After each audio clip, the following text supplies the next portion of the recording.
తెలంగాణ బీజేపీకి ఏమైంది? విలువల గురించి ఉపన్యాసాలు ఇచ్చే కమలం నేతలు అవినీతి ఆరోపణలు ఎదుర్కొంటున్న మాజీ ఎమ్మెల్యే గువ్వల బాలరాజుకు ఏరికోరి ఎందుకు రెడ్ కార్పెట్ వేస్తున్నారు? ఒకవైపు కేసీఆర్తో పాటు ఆయన కుటుంబ సభ్యులు అధికారంలో ఉన్నప్పుడు అవినీతికి పాల్పడ్డారని, వారిపై చర్య తీసుకోవాలని కేంద్ర మంత్రి బండి సంజయ్ వంటి నేతలు విమర్శలు గుప్పిస్తూ కబ్జాలకు, సెటిల్మెంట్లకు అందవేసిన చేయిగా ముద్రపడ్డ గువ్వల బాలరాజు మనకెందుకంటూ ప్రశ్నల వర్షం కురిపిస్తుంది కమలం. అయితే హైకమాండ్ వద్ద సరైన సమాధానం లేదు. హైదరాబాద్ చుట్టుపక్కల ప్రాంతాల్లో ల్యాండ్ సెటిల్మెంట్లకు సంబంధించి బీఆర్ఎస్ హయాంలో గువ్వల పేరు ఎక్కువగా వినపడేది.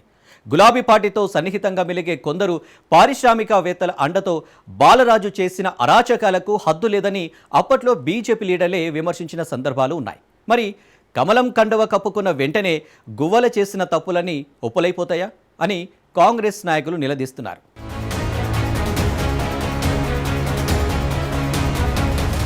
సందట్లో సడేమియా అన్నట్లు ఓవైపు బీసీ రిజర్వేషన్ వివాదం, మరోవైపు కాళేశ్వరం కమిషన్ నివేదికపై పొలిటికల్ వార్, ఇలా తెలంగాణ రాజకీయాలు వేడెక్కుతుంటే బీఆర్ఎస్ మాజీ ఎమ్మెల్యే గువ్వల బాలరాజు సడన్గా పార్టీ మారి కాషాయ కండువా కప్పుకుని బీజేపీ తీర్థం పుచ్చుకున్నారు.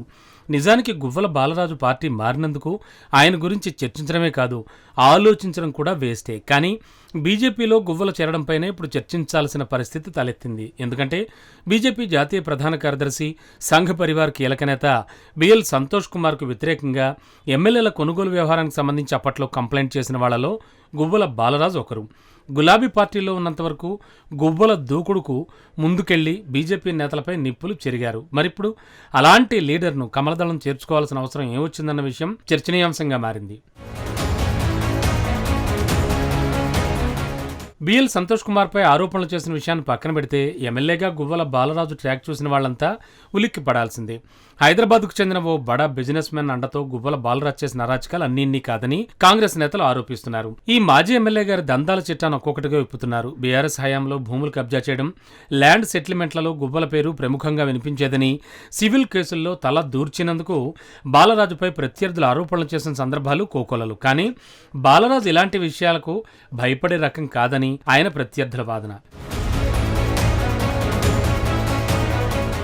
తనకున్న పొలిటికల్ బ్యాక్ డ్రాప్ కారణంగా ఎవరిపైనైనా దూసుకెళ్లే తత్వం బాలరాజుదని ఆయన సన్నిహితులు చెబుతూ ఉంటారు.